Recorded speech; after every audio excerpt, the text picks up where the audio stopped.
हर्ष सुख त्याग कर मान और अपमान, दुख सुख सम जाने वही उत्तम नर पहचान। देना लेना बांटना सब अपूर्ण भगवान, वह योगी संसार में हे अर्जुन धीमान। स्तुति गोली सम जान कर जीवन करे व्यतीत, उस योगी की जगत में होते अर्जुन जीत। मेरे अपूर्ण कर्म हो करे नहीं अभिमान, मुक्त जीव वह जगत में यूं कहते भगवान। प्रेम से बोलिए वृंदावन बिहारी लाल की जय। जय श्री कृष्णा। हरे राम राम राम हरे हरे, हरे कृष्णा कृष्णा कृष्णा हरे हरे। प्रिय भक्तों, आज मैं आपको श्रीमद् भागवत गीता का 6वां अध्याय सुनाने वाली हूँ। तो प्रेम से सुनिए भागवत गीता का 6वां अध्याय। श्री भगवान जी बोले, हे अर्जुन, जिसकी कर्म फल में आसक्ति नहीं और कर्मों को करता है वही सन्यासी और योगी है, और जिसने हवन आदि लौकिक कर्म छोड़ दिए हैं वह योगी नहीं है। हे अर्जुन, जिसको सन्यासी कहते हैं उसी को कर्म योगी जानो, क्योंकि संकल्पों के त्याग बिना कोई योगी नहीं हो सकता। जो मुनि योग प्राप्ति की इच्छा रखते हैं उनके लिए उनका साधन कर्म ही है, और उनके योगी होने पर उनका ज्ञान पूर्ण होने का साधन चित्त का समाधान है। जब मनुष्य विषय और कर्मों की आसक्ति से छूट गया और वासनाओं को उसने त्याग दिया, उसी समय वह योगारूढ़ कहा जाता है। जिसने मन स्वाधीन कर लिया है वह अपना हितकारी है। योगारूढ़ कहा जाता है जिसने मन का स्वाधीन कर लिया है वह अपना हितकारी है, और जिसने विवेक का त्याग किया वह स्वयं ही अपना शत्रु है। मन को जीतने वाले शांत स्वभाव मनुष्य की आत्मा शीत उष्ण सुख दुख मान और अपमान इनके होने पर भी अत्यंत स्थिर रहती है। जिसने ज्ञान विज्ञान से अंतःकरण को तृप्त कर लिया है, जो निर्विकार हो गया तथा अपनी इंद्रियों को वश में कर लिया है, जो मिट्टी पत्थर और सोने को एक सा समझता है, वही योगी कहलाता है। सुहृदय मित्र शत्रु उदासीन और द्वेषी मध्यस्थ द्वेष करने योग्य बंधु वर्ग साधु और पापी, इन सब में जो समान दृष्टि रखता है वही श्रेष्ठ है। योगी पुरुष को मन और आत्मा को अपने वश में करके वासनाओं और समस्त प्रपंचों को त्याग किसी एकांत स्थान में पहले कुछ उसके ऊपर मृगादिकों का चर्म और उसके ऊपर वस्त्र बिछाएं।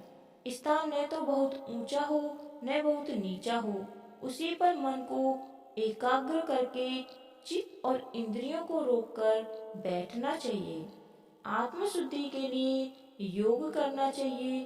शरीर मस्तक और गर्दन को सम अचल होकर स्थिर होए और अपनी नाक के अग्र भाग को देखता हुआ सब दिशाओं से अपनी दृष्टि हटाए। भय रहित होकर शांत चित्त से ब्रह्मचर्य व्रत पालन कर मन को रोककर मुझ में ही लीन हो मन को योग में लगाए। इस प्रकार मन को वश में करने वाले योगी को निरंतर योगाभ्यास करते रहने से मुझ में रहने वाली और अंत में निर्वाण पद अर्थात मेरे रूप में लीन करने वाली शांति प्राप्त होती है। हे अर्जुन, जो अधिक भोजन खाता है या अनेक दिन उपवास करता है, जो बहुत सोता है या जागता रहता है, उसको योग प्राप्त नहीं होता। जो उपयुक्त आहार और विहार करता है, कर्मों का योग रीति से पालन करता है, जो यथा समय सोता और जागता है, योग ऐसे पुरुष का दुख मिटा देता है। तब संयम को प्राप्त हुआ चित्त अपने आत्मा में ही स्थिर हो जाता है और सब कामनाओं से निवृत्त हो जाता है। तभी वह योगी पद पा सकता है। जिस प्रकार वायु रहित स्थान में रखा हुआ दीपक चलायमान नहीं होता, उसी प्रकार योगी अपने चित्त को निश्चल रखकर उसका संयम करता है और अंतःकरण की समाधि लगाता है। जिस जिस अवस्था में योगाभ्यास के कारण चित्त का वेग रुककर विषयों से पृथक होने लगता है और जब शुद्ध अंतःकरण से आत्मा को ही देखकर आत्मा में ही संतुष्ट होता है, जिस अवस्था में वह अत्यंत सुख को जो इंद्रियां और जाना नहीं जा सकता वरन केवल बुद्धि से जाना जाता है, अनुभव करता है, और जब वह योगी आत्म स्वरूप में स्थिर हो, उसमें विचलित न हो, जिस अवस्था को पाकर फिर और कोई लाभ उसको नहीं जांचता और जहाँ स्थिर होने से और कोई बड़ा भारी दुख उसे वहां से चलायमान नहीं कर सकता, इस अवस्था का दुख संयोग वियोग कारक योग नामक जानना, सो योग निर्विकल्प चित्त से निश्चय करके ही करना चाहिए। संकल्प से उत्पन्न होने वाली समस्त कामनाओं को त्याग कर और मन में सकल इंद्रियों को चारों ओर से रोककर धैर्य के साथ बुद्धि को अपने अधीन कर धीरे धीरे विषयों से दूर हटे और भली भांति मन को आत्मा में स्थिर करके किसी पदार्थ की चिंता न करें। इस रीति से निरंतर योगाभ्यास करने वाले योगी समस्त पापों से छूटकर सहज ही परम सुख को प्राप्त कर लेता है, जो ब्रह्म के संयोग से प्राप्त होता है। जिसका मन योग में स्थिर हो गया, उसकी दृष्टि भी सर्वत्र समान हो जाती है। वह सब प्राणियों में अपने को और अपने मन में सब प्राणियों को देखता है। जो सब में मुझको और मुझ में सबको देखता है, उससे मैं अलग नहीं हूँ और मुझ में वह अलग नहीं है।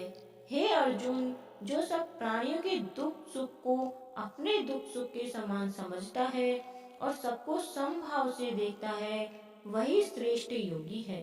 अर्जुन ने कहा, हे मधुसूदन, आपने जो यह योग सिखाया कि सबको अपने समान देखे, सो मन के चंचल होने के कारण उसकी दृढ़ स्थिति अपने में नहीं देखता हूँ। हे कृष्ण, मन बड़ा ही हठी पराक्रमी और दृढ़ है। इसको अधीन रखना तो मुझे वायु को बांधकर रखने के समान प्रतीत होता है। श्री कृष्ण भगवान ने कहा, हे महाबाहो, इसमें संदेह नहीं कि मन अति चंचल है और इसे बस में करना बड़ा ही कठिन है। फिर भी हे अर्जुन, अभ्यास और वैराग्य से अधीन कर लिया जा सकता है। जिसका मन बस में नहीं, उसको योग अत्यंत दुर्लभ है, ऐसा मत है। परंतु मन को बस में करने वाले प्रयत्न करते रहने से उपाय द्वारा इस योग को प्राप्त कर सकते हैं। अर्जुन ने कहा, हे श्री कृष्ण, जिसमें श्रद्धा तो है पर जो योग प्राप्त करने में सफल नहीं हुआ है और जिसका चित्त योग से विचलित हो गया है, वह योग सिद्धि नहीं पाने से भी को जा पहुंचता है। हे महाबाहो, जिसका पहला आश्रय भी गया और ब्रह्म प्राप्ति भी नहीं हुई, वह दोनों ओर से भ्रष्ट होकर विच्छिन्न मेघ के समान नष्ट तो नहीं हो जाता। हे कृष्ण, मेरा यह संदेह आपको ही दूर करना पड़ेगा। इसको दूर करने वाला आपके अतिरिक्त कोई अन्य नहीं है। श्री भगवान बोले, हे तात पार्थ, जहाँ नाश नहीं होगा और परलोक में भी नहीं होगा, क्योंकि उत्तम कार्य करने वाले किसी मनुष्य की दुर्गति नहीं होती। यह योग में असफल मनुष्य बहुत दिनों तक पुण्य वालों को प्राप्त होने वाले लोकों में वास करता है और वहां से फिर किसी पवित्र और धनवान के घर में आकर जन्मता है, अथवा वह बुद्धिमान योगियों के ही कुल में जन्म पाता है। इस प्रकार का जन्म पाना भी इस लोक में बड़ा दुर्लभ है।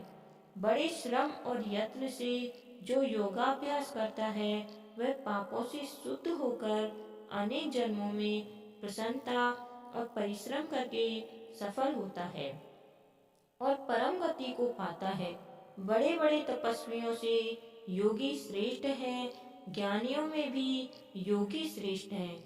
इसलिए हे अर्जुन, तुम योगी बनो, जो केवल मुझ में ही मन लगाकर मेरी प्राप्ति के लिए जो मेरा भजन करता है, उसको समस्त योगियों के मध्य में मैंने अत्यंत श्रेष्ठ माना है। तो प्रेम से बोलिए वृंदावन बिहारी लाल की जय। जय श्री कृष्णा। इसी के साथ श्रीमद् भगवत गीता का 6वां अध्याय समाप्त होता है। तो आइए सुनते हैं श्रीमद् भगवत गीता के 6ठे अध्याय का महात्म्य। श्री भगवान बोले, हे लक्ष्मी जी, 6ठे अध्याय का महात्म्य सुनो। गोदावरी नदी के तट पर एक नगर था। वहाँ एक जनश्रुति राजा बड़ा धर्मज्ञ था। एक दिन नगर में हंस उड़ते उड़ते आ निकले।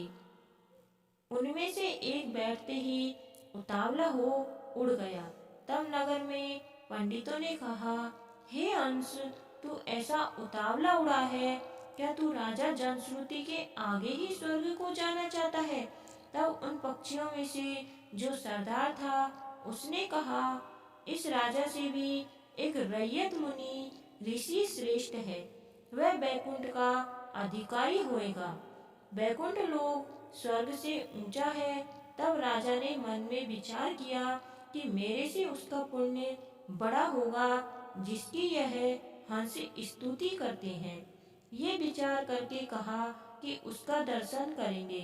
राजा ने सारथी से रथ मंगवाकर सवारी कर प्रथम बनारस श्री काशी जी में जाकर गंगा स्नान किया, दान किया, शिवजी महाराज का दर्शन किया।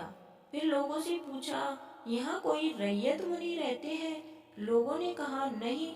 फिर राजा ने उत्तर दिशा में जाकर बद्री नारायण को परसा। वहां से राजा का रथ चले नहीं।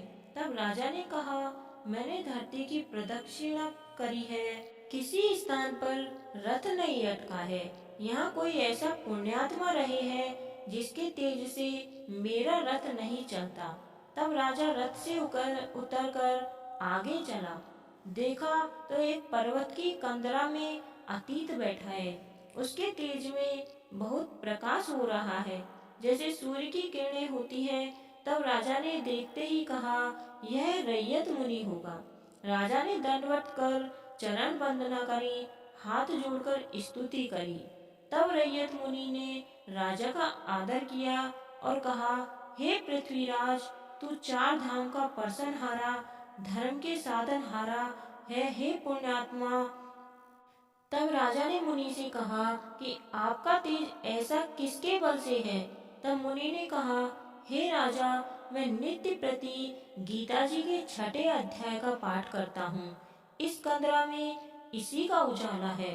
यह सुनकर राजा ने अपने पुत्र को बुलाकर कहा, हे पुत्र, आज से तू राज कर, मैं तीर्थों को जाता हूँ। इतना कहकर राजा ने राज्य त्याग दिया।